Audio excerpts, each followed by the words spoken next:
Hello and welcome back to One for Paul, the show where I, a non-pop culturist, get inducted into the world of pop culture by my friends, co-humans, and nemeses.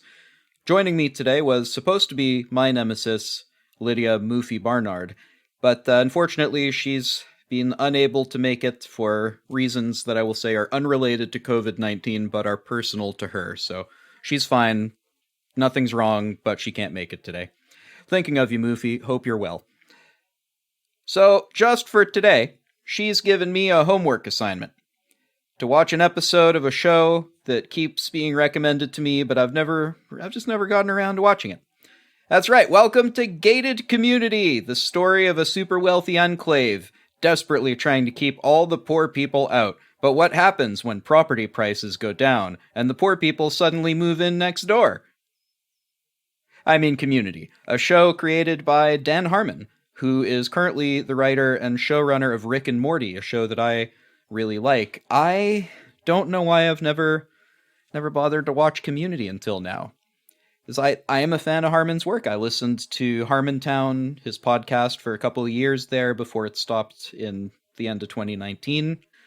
And I guess, I don't know why I never got around to it. I think it's one of those things where people kept telling me, oh, this is the best thing ever, you're gonna love it, you're gonna love it. And it got so overhyped to me that I felt like, I'm just gonna be disappointed, so maybe I'll give that one a miss.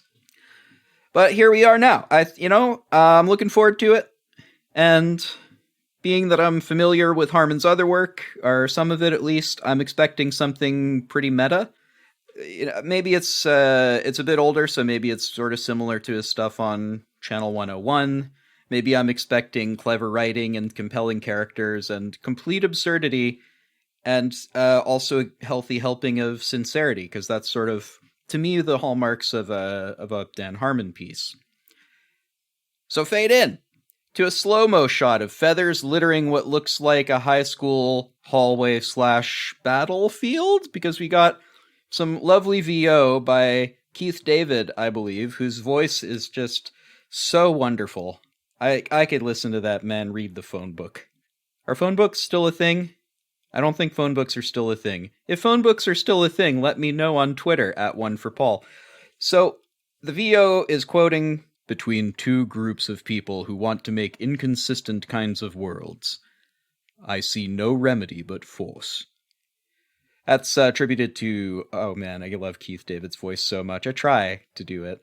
But this is a quote from Oliver Wendell Holmes, who was, I looked him up, he was a Supreme Court justice in the US, and he had fought previously when he was younger in the Civil War. So I guess, I don't know what the quote is attributed to, I guess he was probably talking about the Civil War. So that's, maybe that allusion is a little unfortunate if we take it too specifically for this episode, but let's keep going. We're presented with some still images and a few sweeping shots of a library also covered in feathers, with more voiceover, this time of a woman recounting the horrors of war. I mean pillow fights. So, I think I already get what's about to happen here. It's a parody of those old PBS documentaries about civil wars and stuff. So, I mean, it's gotta be. It's like shot for shot the same at this point. I quite like the one of the shots just has a brand of energy drink upside down on IV stands dripping into people's mouths, which is just so it's so visually clever. I love it. Also, we're getting a glimpse of some truly epic pillow and blanket forts as we're introduced to our characters. And I'd bet the set designers were just having all kinds of fun with this. We're also introduced to our recurring gag, the terrible photographer, who just also happens to be the only person there taking photos. So that's the historical record now. So the way they put it is she and her borrowed camera would capture some of the war's blurriest and most poorly framed moments. Which... Oh, I love this writing so much. Oh, already. That attention to detail here. There's slow pans of these photos of people posed in like 19th century painting poses, like their hand inside their jacket, or in this case, plaid shirt.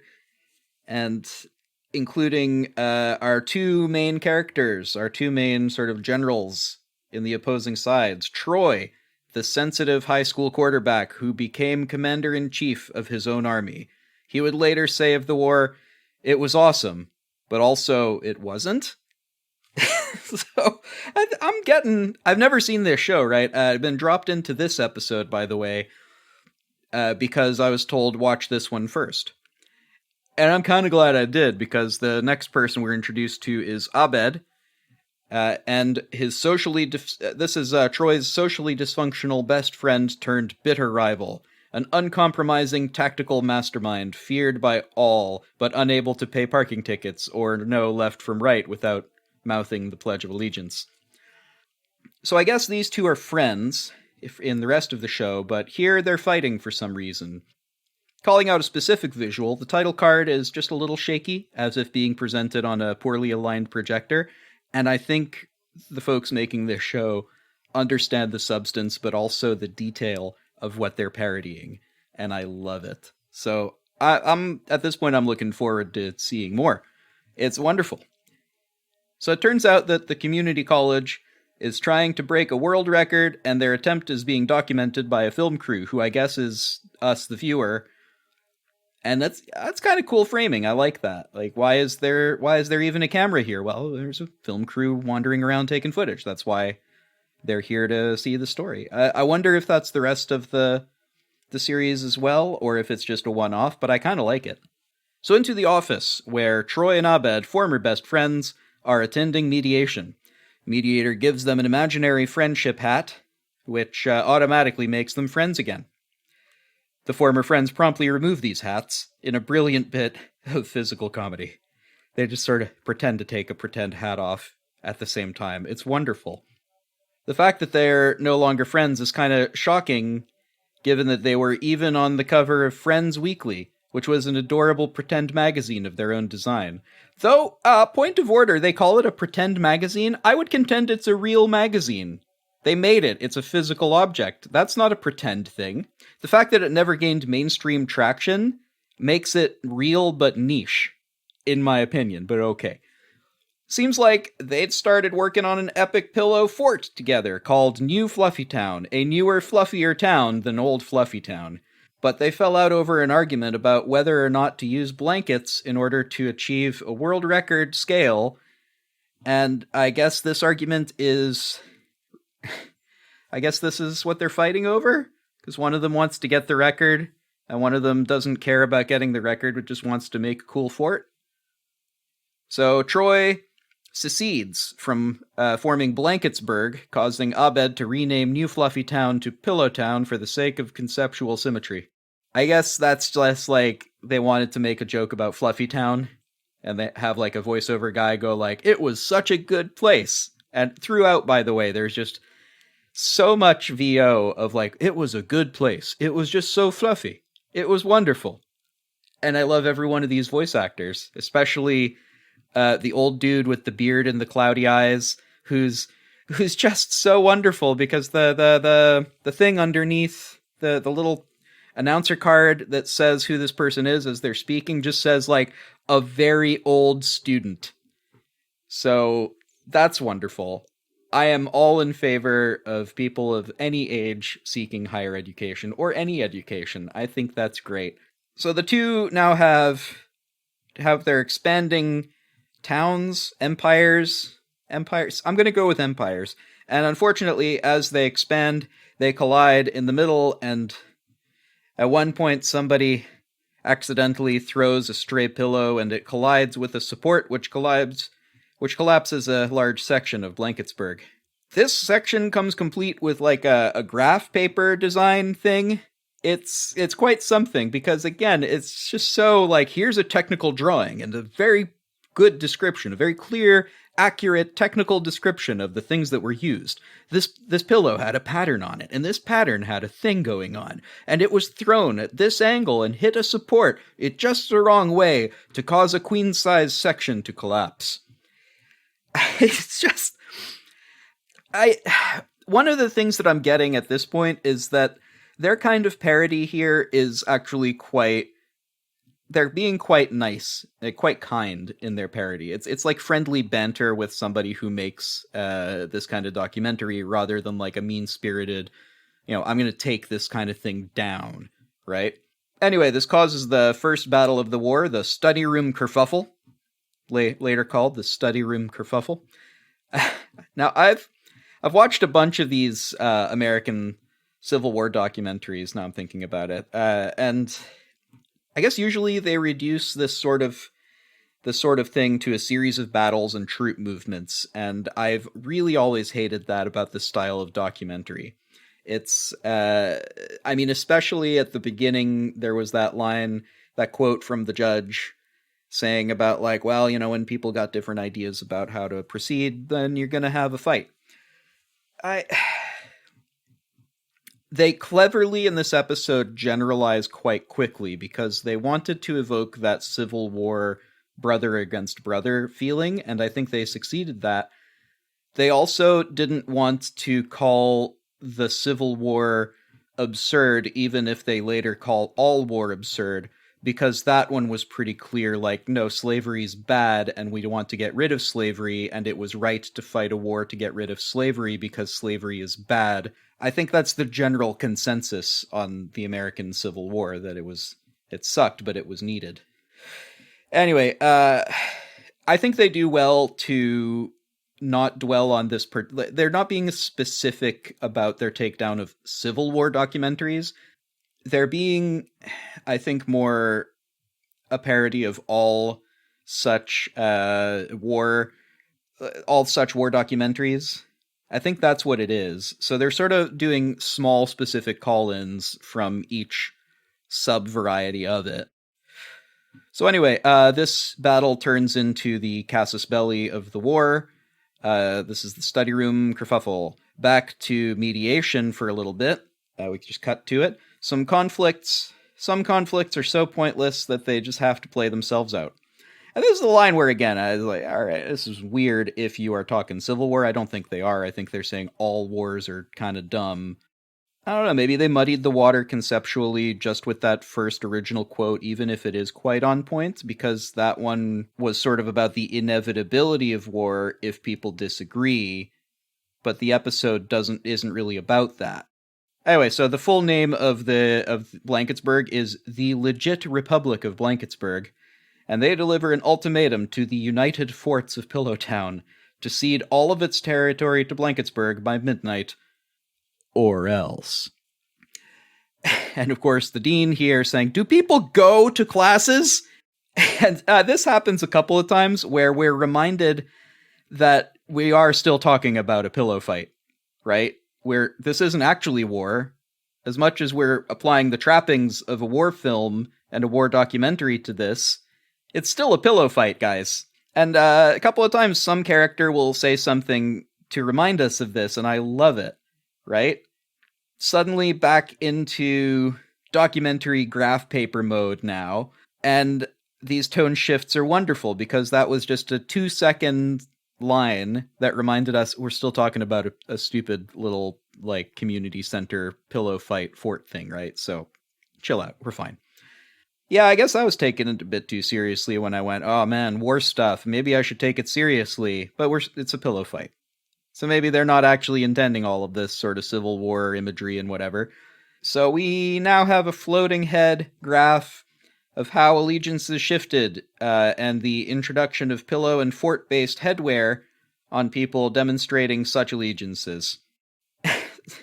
And after an interview with a veteran of the Korean War from the North Korean army, we see the citizens of Blanketsburg. Are we calling them citizens? Anyway, the citizens of Blanketsburg and Pillowtown preparing for midnight when they expect an attack. Again, this pillow fort looks amazing, and I kind of want to build one now. I might build one now. What time is it? I don't have time to build one today. Maybe in the morning.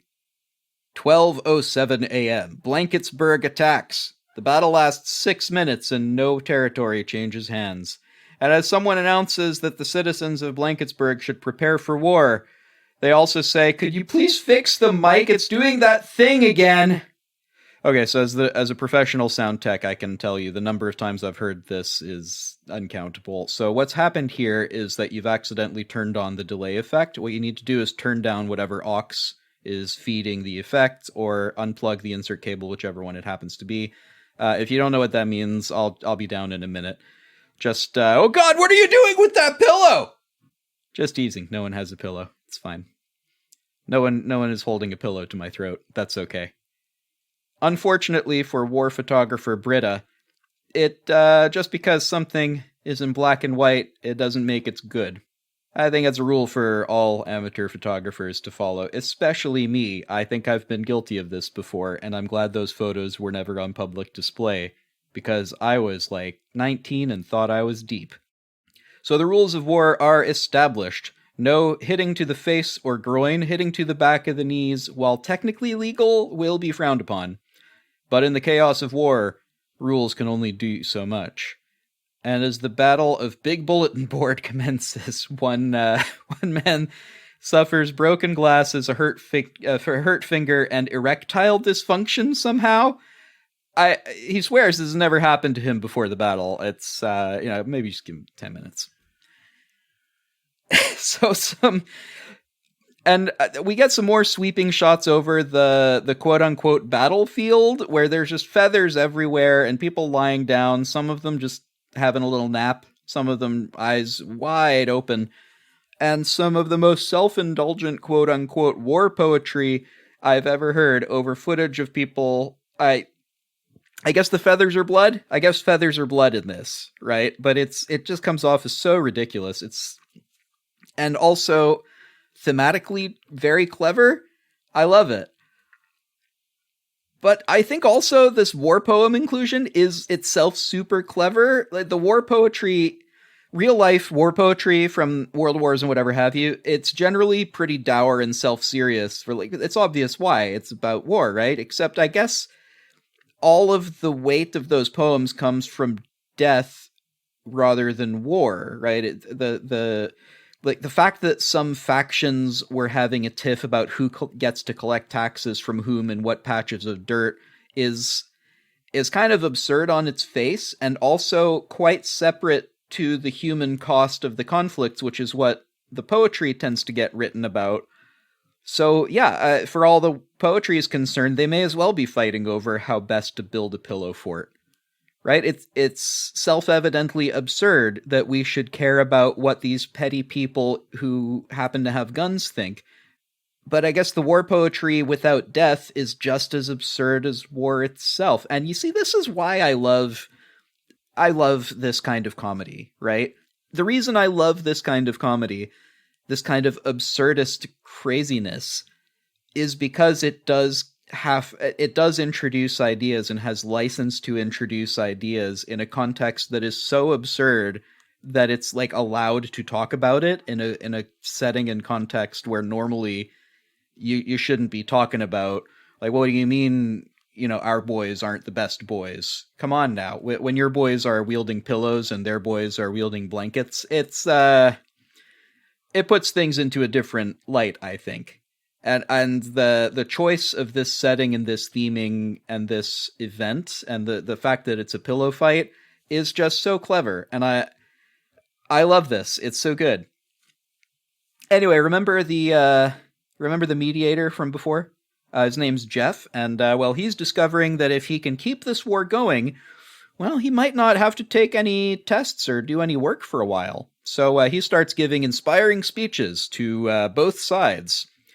Or, the same speech to each side. It's not like they'll talk, except, of course, the neutral field medic Annie Edison, who provides humanitarian relief to both sides and is disappointed, to say the least.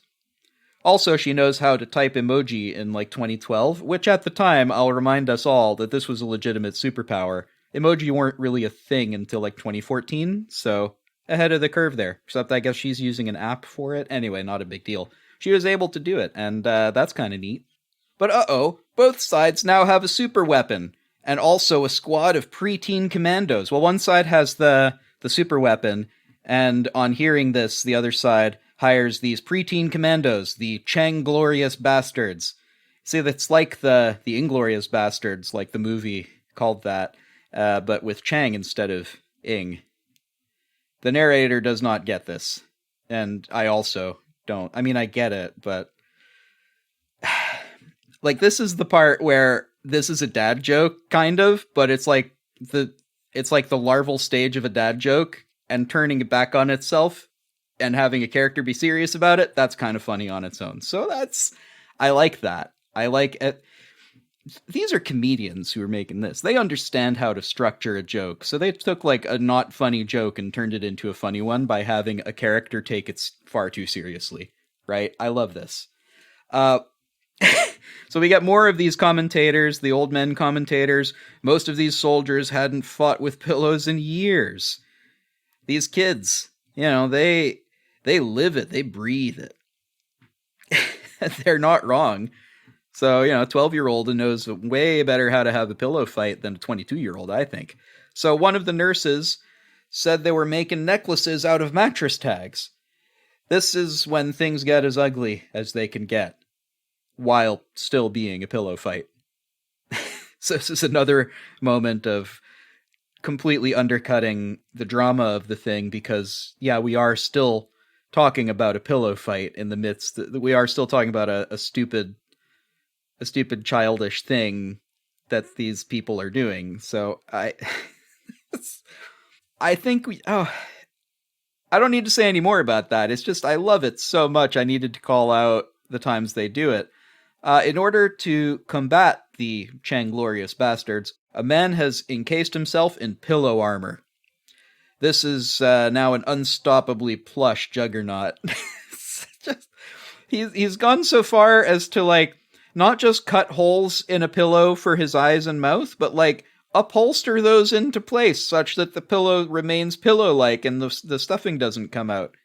Like, this guy knows how to use a sewing machine, I guess. Also, the costume department got to make this, and it's just like a guy duct-taped into a bunch of pillows, and it's just so good. It's just so good. I now kind of wish that I'd seen this around 2012 and worn this costume to Halloween sometime, because it looks so fun. We cut to Abed, I guess, writing something down letter-wise, as in like a letter to his soldiers or something. And he says, quote, "The war won't stop with First Blood Part 2. It will escalate to Rambo 3, which should really be called Rambo 2 First Blood Part 3, but the Rambo titles never made sense, and neither does war. Abed Nadir, Facebook status update." Leonard likes this post. It just got to Leonard saying he likes it. And not like it's the thumbnail of Leonard. It's not actually. It's amazing. I love everything about this. I should also say the Rambo thing, when they earlier on when they had a battle, the first battle, Abed calls that Troy had drawn first blood, so it was their job to do First Blood Part 2. I like the way this guy thinks. It's very sequential. I dig it. So Jeff, the mediator from before, should probably write stuff down in a Hello Kitty book in order to appease the nurse lady, because she's upset that he was trying to play both sides and doesn't understand that Abed and Troy's friendship is at stake here. And Troy has intercepted an email from Abed to one of his commanders outlining Troy's weaknesses, including that he'll give up once emotionally broken, which, all told, that won't be hard, because there's just a long list of stuff that he's distracted by, including the color red, and boobs, and the smell of nice food. I think we can all relate. Okay, so I know that this is war and all. I mean pillow fight. I mean war. But they've gone nuclear, figuratively, with each other, even after the super weapons, because Troy then calls out his friend's mental issues and suggests that he'll never have another friend because he's the only one who has the patience to put up with him. Which, oh man, that's so harsh. And word gets to Jeff that they're, like, actually hurting each other's feelings now, and it's like, okay, no, hang on. This was, like, a bit of silly fun before, but now it needs to stop, because this is... Come on, guys. So they call a ceasefire so that both sides can watch Ski Shoot Sing, a reality show about doing a biathlon and singing contest, which it's no fun to watch time shifted. So many parody targets. I love this. I also really dislike these strangely conceived reality shows where, like, watch supposedly famous people do stuff you've never heard of. Check it out.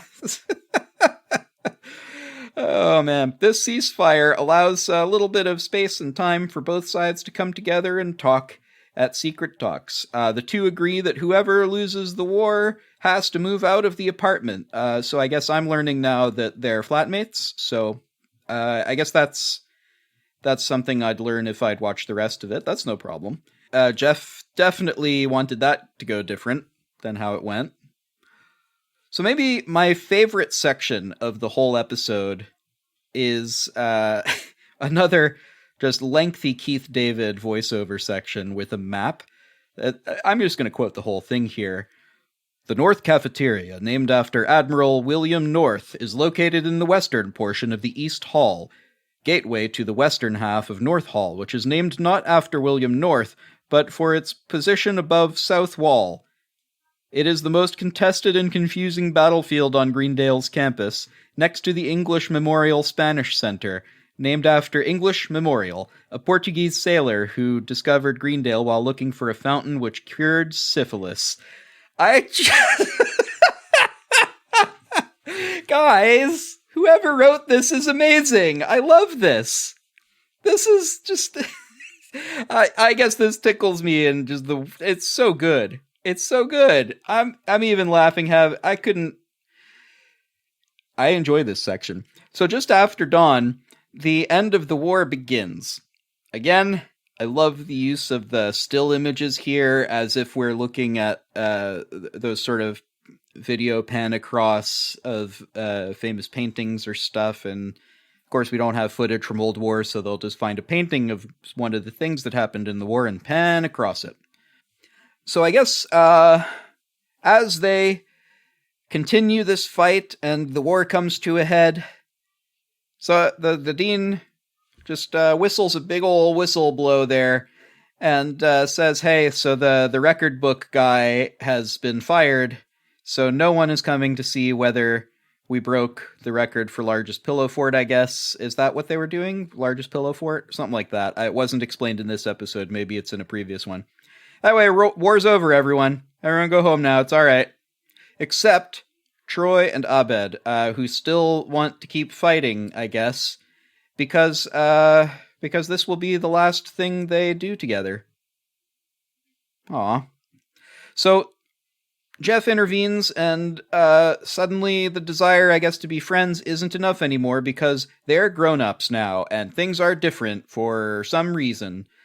And I think, again, I'm missing something here, because, like, why are they fighting in the first place? But that's okay. I've been dropped into the middle, and I'm aware of that, and that's not the show's fault. So I guess it's time for Magical Friendship Hat Ex Machina. So Jeff might have made those hats sarcastically, but that's the way that he is, and he's going to roll his eyes as he puts them on him, but that's the way he is. That's not the way they have to be.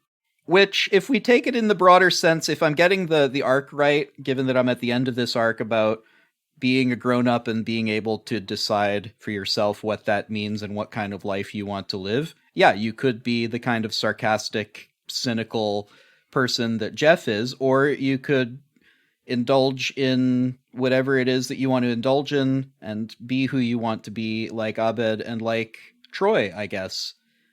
Maybe I'm off base. This is literally the first episode I've seen of this, but I think I'm grokking a little bit of that energy from this section. So Jeff, to finish out the episode, puts the magical hats on their heads. But wait, Jeff, you left the magical hats at the dean's office. Obviously. They both nod in agreement to this. So Jeff, to entertain him, I guess, says, all right, to indulge them, I guess, it goes outside the door for a little while, and then, long enough to make him believe that he'd gone to the dean's office, I guess. And then he comes back in and whatever. And our bad photographer accidentally gets a great photo of them while trying to photograph a stack of nearby waffles, which I guess they're in the cafeteria, so sure. Yeah, that's a thing that could be there. But who leaves a whole stack of waffles? So now, Jeff's journal and the CCTV footage from the office reveals that he actually did go back to the dean's office to get the imaginary hats, and one of them was crumpled up, according to him, and one of them was a bit dusty. And he brought them back as if they were real objects, which, again, they're imaginary objects, but, he played along with it, even though, there was no one else in the office. It was just him. And a wonderful line to sort of round out the episode a bit, he says, "Because I settled on a truth today that's always going to be true, I would do anything for my friends, which is, I think, how everyone in the world feels, which finally makes me understand war." And he's so convinced of his genius that he tears out the page and gives it to the documentary crew and offers to do the voiceover for his own voice in the documentary. Remember how we're the documentary crew in this framing mechanism? Because I'd forgotten and it was kind of funny. And is this, again, I wonder if it's a running thing and whether it gets old at all, but either way, this is hilarious. This episode, I think, has convinced me to watch the rest of the show. I think from now I'm going to start from episode 1 and keep going through. I had no idea what I was missing. All of the people saying, "Oh my God, Paul, it's such exactly your thing," they were right. They were absolutely right. And I'm weirded out at past me for being reluctant to watch this show, because I think this came out at a time when other shows like The Big Bang Theory were coming out, and I so disliked The Big Bang Theory. I hated everything about it. I hated that Being Like Me is the punchline in that show, that they would just laugh at Sheldon for being Sheldon, and I found it mean-spirited in that way that I find typical American sitcoms are very mean about their characters, about the characters being mean to one another, about being mean to themselves. But I didn't get that from this show. I think the show writers genuinely like all of the characters who they're writing. I think that the characters themselves like each other. And this episode, at least, was a episode about how difficult friendships can be, and how conflict can separate us, and how it feels like a warm, fluffy town is what it feels like. I feel like the show understands being like me, and I'd like to see more of that. I'm going to start from series 1, and I'm going to work my way through, and maybe I'll record some of it, maybe I won't. But I think this has sold me. I'm in. This is a good show, and if you haven't seen the rest of it, I also look forward to hearing from you on what your impressions are. As always, you can send me a tweet at @1forpaul on Twitter, and I'm sorry about the new thing, guys. I'm new to making solo content. I hope it's good. I think it's good. I hope it's good. But I'm terrified because I'm not used to doing this alone, and thanks for listening if you're still listening. So as we roll credits, I'm reminded that the only place you can get quality content like what you just heard right here on One for Paul is right here on One for Paul. Like our review of the worst-rated films on popular rating sites, or me desperately trying to understand the appeal of horror movies, helped along by my friends, and also other very entertaining people. Now, I know you hate these constant pledge drives too, but I would prefer to be home right now, which, ignore the fact that I am in fact home. That's fine. We don't need to pay attention to that. Don't look at the man behind the curtain. But if you wanted to help us keep the lights on, help us keep going, without your support, we are literally this close to losing our... Thank you again for listening to One for Paul. You can find us on social media and keep up to date on what we are doing behind the scenes. We're on Facebook and Twitter at One for Paul. It was just so fluffy.